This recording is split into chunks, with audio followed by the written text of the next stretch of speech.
The essential part in the auscultation is the good stethoscope and the right use of stethoscope.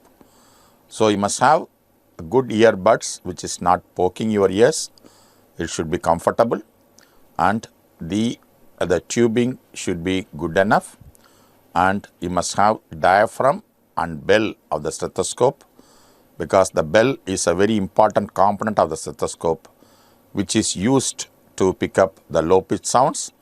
Diaphragm is used to pick up the high pitch sounds.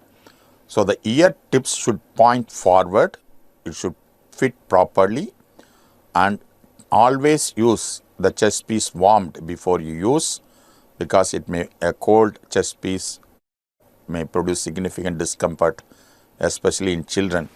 It may wake up